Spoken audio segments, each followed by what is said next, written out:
किसी भी क्षेत्र में यदि हम विकास की बात करें तो सबसे पहले जो ज़रूरत होती है उनमें से सड़क, बिजली, पानी, इन तीन चीज़ों की आवश्यकता निश्चित रूप से किसी भी क्षेत्र के विकास का मापदंड तय करती है। लेकिन जब हम इन छोटी छोटी मूलभूत आवश्यकताओं के लिए परेशान हों, इन ज़रूरतों के लिए संघर्ष करें, ऐसे में लगता है कि ये अव्यवस्थाएं निश्चित रूप से वहाँ के लोगों को, वहाँ की जनता को प्रभावित करती हैं और पब्लिक परेशान होती है। जी हाँ, हम बात कर रहे हैं संभागीय मुख्यालय शहडोल की, जहाँ की सड़कें दिन ब दिन जानलेवा साबित हो रही हैं। और आपको बता दें कि जिस तरीके से बरसात की जो सड़कें हैं वो इस तरीके से जानलेवा साबित हो रही हैं कि ना जाने कितने घटनाएं हर दिन घट रही हैं। और यदि हम बात करें कि जो चारों तरफ से जो सड़कें आ रही हैं वो अपने आप में उनकी स्थिति अत्यंत दयनीय है।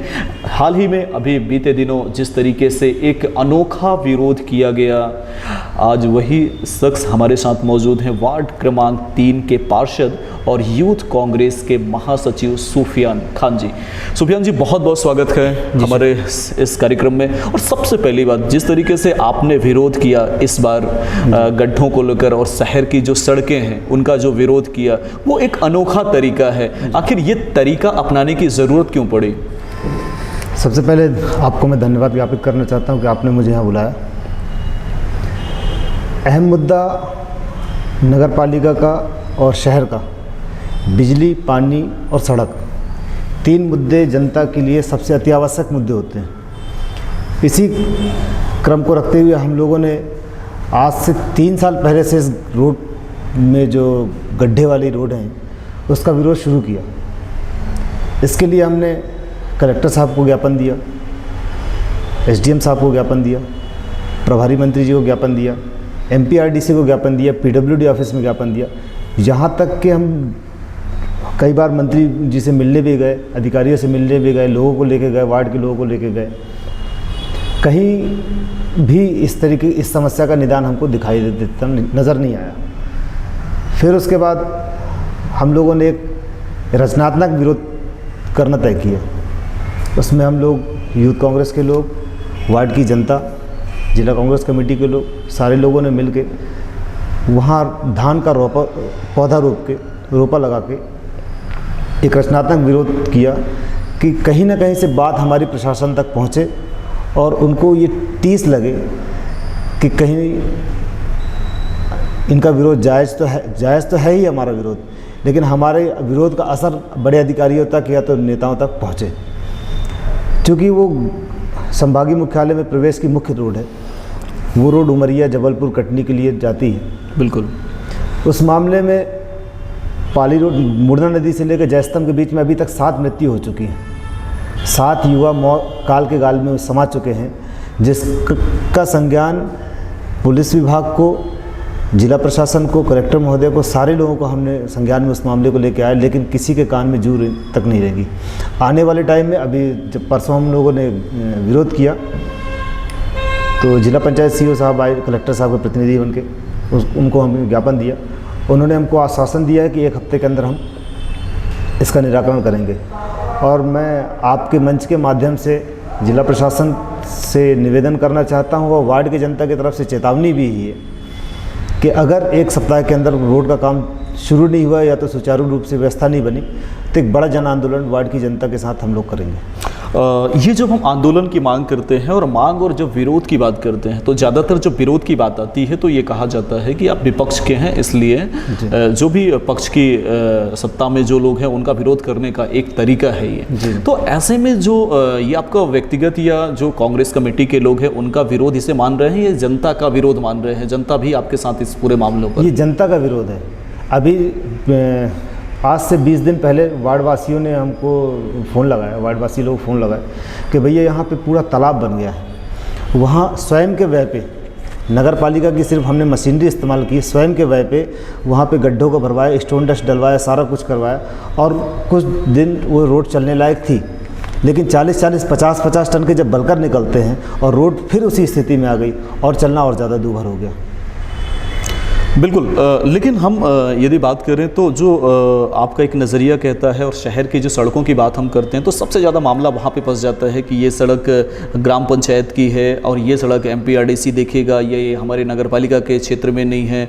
तो ये जो 3-4 चीज़ें निकल के आती हैं जिसके वजह से सड़कें बदहाल होती जाती हैं। ऐसे में इसका जो अब क्लासिफिकेशन है, इसका जो वर्गीकरण है, वो आखिर है क्या कि किसको कहाँ की सड़कें बनानी है, जिम्मेदारी आखिर किसकी होनी चाहिए? देखिए, आपको मैं इस चीज़ का विस्तार से बता दूं। जैसे आपको पहले ही बता दिया, हमने कलेक्टर महोदय से लेके SDM साहब तक को, नगर पालिका को, प्रभारी मंत्री को, सारे लोगों को MPRDC को आपको बताया, ज्ञापन दिया। जब तक ये बाईपास हाईवे शुरू नहीं हो जाता तब तक ये पूरे शहर की रोड की जिम्मेदारी, मतलब जो बड़े वाहन का आवागमन की जिम्मेदारी है, जो रोड बड़े वाहन जो इस रोड से आ जा रहे हैं उसके व्यवस्था मेंटेनेंस की जिम्मेदारी अभी MPRDC की ही है। और जब बाईपास अपना बना लेगी MPRDC, जो किया शोरूम से लेके सीधे सुहागपुर थाना से दूध डेयरी चंदियन में निकल रहा है, वो बाईपास जब शुरू हो जाएगा तब ये रोड इस फ्रेश स्थिति में MPRDC करके PWD को सौंपेगी। फिर इसमें नगर पालिका को जब कुछ काम करना होगा तब नगर पालिका PWD से हैंडओवर लेगी रोड, तब नगर पालिका इसमें कुछ काम कर पाएगी।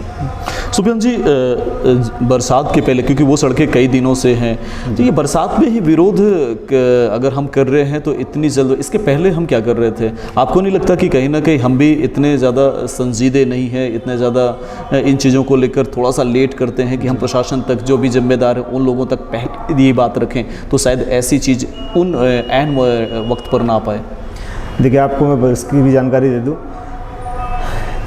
जैसे आपने इससे पहले भी मुझसे सवाल किया कि ये एक विपक्षी दल का विरोध होता है। जब कांग्रेस की सरकार थी तब भी हमने इसका विरोध किया था। उस समय प्रभारी मंत्री थे माननीय ओमकार सिंह मरकाम जी। हमने प्रभारी मंत्री का काफिला रोका वहाँ आश्रम स्कूल के पास, और वहाँ हमने पैदल चलवाया आश्रम स्कूल से लेकर जिला न्यायालय तक। और उन्होंने हमको आश्वासन दिया कि 1 महीने के अंदर इसका काम हम हर हाल में करेंगे। उसी बीच कोविड का दौर चालू हो जाता है और सरकार गिर जाती है, संयोगवश सरकार गिर जाती है।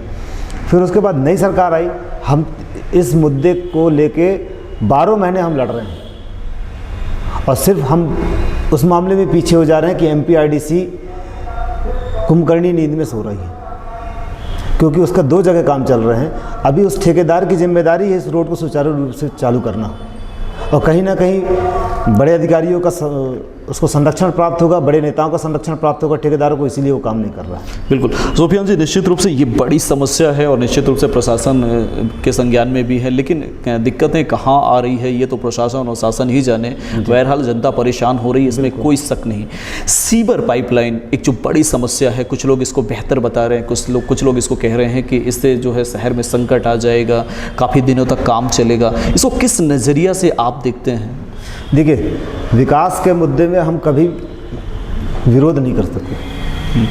हम हमेशा विकास के पक्षधर हैं। चाहे विकास के काम, विकास के कार्य कोई भी पार्टी करे, कोई भी व्यक्ति करे, हम उसका समर्थन करते हैं। लेकिन विकास ही जब विनाश बन जाए, लोगों का सरदर्द बन जाए, हम उसका विरोध करते हैं। सीवर लाइन प्रोजेक्ट में उनके एग्रीमेंट में साफ साफ लिखा हुआ है, जिस रोड को आप खोद रहे हैं, जहाँ पाइपलाइन डाल रहे हैं, सीवर लाइन डाल रहे हैं, उस रोड को उसी यथास्थिति में ला के देना आपकी जिम्मेदारी है। लेकिन आज शहर की हर वो गली, हर वो रोड जहाँ सीवर लाइन डली है, आप सर्वे करा लीजिएगा, वहाँ चलने लायक स्थिति नहीं। पैदल चलना लोगों का दूभर है। गाड़ियाँ जिनके पास 4 व्हीलर है, वो अपने घर से गाड़ियाँ नहीं निकाल पा रहे हैं, उनकी गाड़ियाँ धंस जा रही हैं। अभी 4 दिन पहले मेरे वार्ड में एक गली में सीवर लाइन का काम हुआ। हमने उसको मैं स्वयं के वजह से 3 बार उसमें डस्ट डलवाया, GSB डलवाई, और परसों खाना पूर्ति के लिए सीवर लाइन वालों ने 2 ट्राली वहाँ पे GSB गिराई। उसके बाद आज फिर स्थिति वही है। अभी यहाँ से जाऊँगा आपके पास से, फिर मैं उसी काम में लग जाऊँगा। आपको क्या लगता है कि ये सब करने के बाद समस्याओं का समाधान क्यों नहीं हो पा रहा है? समस्याओं का समाधान मैनेजमेंट की सबसे बड़ी गड़बड़ी है। किसी भी चीज़ में उनके अधिकारियों का कर्मचारियों के ऊपर नियंत्रण ना होना सारी चीज़ें बिगाड़ के रख देता है। और कहीं ना कहीं इसके जिम्मेदार परिषद में बैठे जिम्मेदार भी हैं। बिल्कुल, निश्चित रूप से। लेकिन ज़्यादातर जब कभी बातें आती हैं, जब भी हम उन जिम्मेदारों से बात करते हैं, सवाल करते हैं, इन अव्यवस्थाओं की बात करते हैं, सीधी बात करते हैं, उनके मुद्दों की बात करते हैं, तो उनका ये कहना होता है कि हम इस मामले में प्रशासन से बात करेंगे। आपको क्या लगता है कि हमारे अधिकार छिन गए हैं या हमारे पास बजट नहीं है? ये जो सत्ता में बैठे लोग हैं वो क्यों अमूमन ऐसे आरोप लगाते हैं? ये बजट का इसमें सवाल है ही नहीं। जहाँ MPUDC का काम, सीवर लाइन का काम MPUDC का है। नहीं, हम यदि बात करें कि हम जैसे हम नालियों की बात कर रहे हैं, हम सड़कों की बात कर रहे हैं, इन मुद्दों पर यदि बात करते हैं तो सीधे नगर पालिका के जो जिम्मेदार होते हैं वो नगरीय प्रशासन, वो कह रहे हैं प्रशासन से बात करते हैं। तो आपको क्या लगता है कि इसमें प्रशासन क्या देरी कर रही है? और क्योंकि हाल ही में अभी जब एक घटनाक्रम में हमने देखा और ग्राउंड रिपोर्टिंग की, तो उसमें अध्यक्ष ये कह रही हैं कि हम प्रशासन से अपील करेंगे कि इस व्यवस्था को दुरुस्त करें। जब प्रशासन से ही अपील करनी है, प्रशासन ही सब कुछ करने वाला है, तो नगरीय प्रशासन और नगर परिषद का क्या उचित? देखिए, ये साफ साफ पल्ला झाड़ने वाली बात हो गई। नगर पालिका एक स्वयं शासित संस्था है। नगर पालिका आम जनता से जो टैक्स वसूलती है उसी से विकास के कार्य होते हैं। इसको अलग से फंड की ज़रूरत नहीं होती। आप और बेहतर चीज़ें करना चाहते हैं तो आप फंड बाहर से ला सकते हैं अलग से, लेकिन शहर की जो मूलभूत सुविधाएं हैं, हम यहाँ पे पंपलेट न छपवा के, हम यहाँ फ्लैक्स न लगा के उन्हीं पैसों का इस्तेमाल वार्ड की जनता के लिए करें। शहर की 80% आबादी गली कूचों में बसती है। ये तो उस तरीके का मामला हो गया, शहर के हमने चारों रोड चमका दी, तो मतलब हम बिना नहाए, एक हफ्ते से नहाए नहीं हैं और चेहरे को ब्यूटी पार्लर में जाके सजा लिए। बिल्कुल। हम शहर के नालियों की यदि बात करें तो नालियाँ चौक है, नालियाँ जो कि सीवर लाइन की यदि बात करें तो सीवर एक बड़ा प्रोजेक्ट होता है, 3 से 4 साल तक वो प्रोजेक्ट चलता है। लेकिन जिस तरीके से भी 3-4 बरसात आने वाली हैं, तो क्या ऐसा लगता है कि इसके पहले नालियों को दुरुस्त करना चाहिए था जिससे समस्याएं ना हो? क्योंकि हम विकास की बात तो करते हैं, लेकिन नगर पालिका नगर की जो नालियाँ उनको साफ करने में नाकाम है। आपको क्या लगता है इस पर भी विरोध करने की ज़रूरत है या नगर पालिका कुछ कर रही है? इसमें यह है कि हर वर्ष की भांति अभी कुछ दिन पहले भी हम लोगों ने CMO साहब को एक अपना सलाह दिया था हम लोगों ने कि हर वर्ष की भांति इस बार भी नाला गैंग बरसात के 2 महीने पहले अप्रैल मई से नाला गैंग के लोगों की भर्ती होती है। 50 लोगों को उसमें भर्ती किया जाता है और बरसात के पहले ये पूरे नाले दुरुस्त करने का काम उसमें गैंग चलती है। उसके हमारे स्वच्छता के प्रभारी के निर्देशन में वो गैंग चलती है। और अमूमन शहर की, मैं तो कहता हूँ कि ज़्यादातर वार्डों में ये गैंग काम कर चुकी है, लेकिन हो सकता है जिस वार्ड के पास से निष्क्रिय हो, अगर न कराना चाह रहे हों तो फिर उसमें समस्या होगी। सुफियान जी, तो आपने अल्टीमेटम भी दिया है कि यदि इतने समय में ये व्यवस्थाएं दुरुस्त नहीं होती हैं तो बड़ा विरोध करेंगे। क्या होगा अगला तरीका? क्या कुछ अनोखा करने वाला है? आने वाले समय में आपको पता चलेगा। वो विरोध, अगला विरोध भी एक रचनात्मक विरोध होगा और वो बड़े स्तर पे होगा। और अगर हमारी मांग इमीडिएट वहीं पे सक्षम अधिकारी वहीं पे आके, जैसे इस बार तो प्रतिनिधि साहब आए थे, वो भी बड़े अधिकारी हैं, आए थे हिमांशु चंद जी। अगली बार जब हमारा विरोध होगा उसमें सक्षम अधिकारी वहीं पे आके वहीं निर्देशन दें, ठेकेदार को बुला के, और कड़े लहजे में चेतावनी दे कि आज से इमीडिएट, आज से ही काम चालू होगा, तब उस दिन हम हटेंगे। फिर उसके बाद हमारे ऊपर चाहे मुकदमा हो जाए, चाहे हमको जेल जाना पड़ जाए। नहीं, वो तो सबसे बड़ी बात ये निकल के आती है कि निर्देश की बात हम बात करें तो ठेकेदार ये कहेगा कि मेरे पास बजट नहीं है, मेरे उसमें नहीं है, ये कई चीज़ें निकल के आती हैं।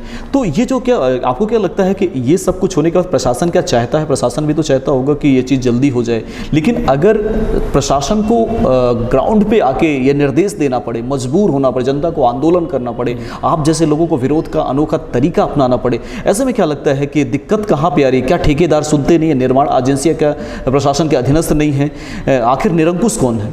निरंकुश प्रशासन निरंकुश है इसमें।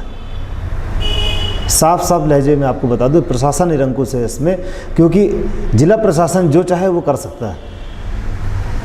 ठेकेदार जब एग्रीमेंट करता है, उसकी सब रोड जो होती है, उसकी जब तक वो नई रोड चालू नहीं जाती, सब रोड की जिम्मेदारी ठेकेदार की होती है। जिस रोड का इस्तेमाल ठेकेदार के काम होने की वजह से दूसरी रोड का इस्तेमाल हो रहा है, उसकी मेंटेनेंस की व्यवस्था, उसकी बनाने की व्यवस्था, सुचारू व्यवस्था ठेकेदार की जिम्मेदारी होती है, वो एग्रीमेंट में होता है चीज़। बिल्कुल। सुफियान जी, चूँकि हम आज सड़क की ही बातें करेंगे, सड़क पर के मुद्दे पर ही अपन जितने भी बातें करेंगे और उसका एक निदान कैसे हो सकता है, क्या अपने कार्यक्रम में अभी जिस तरीके से जो कोल माइन से अल्ट्राटेक वहाँ के जो गाड़ियाँ थी वो भी शहर के अंदर से निकलने की, क्योंकि भारी वाहन होते हैं, तो ऐसे में क्या लगता है आपको कि प्रोजेक्ट तो शुरू हो गए, लेकिन जिस तरीके से वो गाड़ियाँ जा रही हैं उनके लिए क्या प्लान है, और कहीं ना कहीं उन गाड़ियों की वजह से फिर सड़क खराब होते हैं। बिल्कुल। आपको क्या लगता है कि इसमें प्रशासन की गलती है या जो भी अल्ट्राटेक कंपनी है? अभी आपको एक हफ्ते पहले की बात बता दूं, नगर पालिका के माननीय उपाध्यक्ष जी हमारे कुलदीप निगम जी के नेतृत्व में हम कांग्रेस के पार्षदों ने मुख्य नगर पालिका अधिकारी को ज्ञापन सौंपा। उसमें ये मांग की गई कि जो अल्ट्राटेक से जो कॉलरी से कोयला निकल रहा है वो हमारे शहर होके जा रहा है और हमारी नगर पालिका को सड़कों का उपयोग कर रहा है वो अल्ट्राटेक, बड़े बड़े हैवी वाहन निकल रहे हैं, तो जो रोड हमारी ख़राब हो रही है उसकी क्षतिपूर्ति, उसकी भरपाई कौन करेगा? इसलिए माननीय सीएमओ साहब के माध्यम से कलेक्टर महोदय से हमने मांग की है कि रॉयल्टी जो नगर पालिका है वो रॉयल्टी नगर पालिका को दी जाए। बिल्कुल, निश्चित रूप से अगर किसी तरीके से अव्यवस्था होती है तो जिससे उसकी भरपाई की जा सके।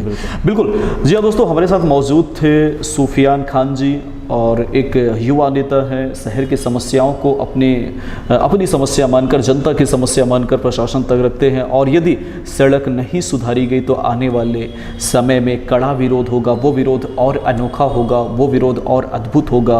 वो प्रशासन को चेतावनी भी दे रहे हैं, प्रशासन को समय भी दे रहे हैं, और जो भी सत्ता पक्ष के जो भी नगरीय प्रशासन है या नगर पालिका में बैठे लोग हैं उनको ये बात कही जा रही है। अब देखना ये होगा कि प्रशासन, नगरीय प्रशासन और नगर पालिका किस तरीके से इस विरोध को जनता के पक्ष में लेकर सड़कों में बन चुके गड्ढों को दुरुस्त करती है, अथवा वैसे ही कुंभकर्णी नींद पर सोती रहेगी। बहरहाल हमारे इस विशेष कार्यक्रम में आने के लिए सुफियान जी बहुत बहुत धन्यवाद। निश्चित रूप से आपका विरोध आने वाले समय में जनता के हित में हो, प्रशासन जागे और जो भी जिम्मेदार लोग हैं वो जाग कर समस्याओं का समाधान करें। आपको बहुत बहुत धन्यवाद। Thank you so much. शुक्रिया।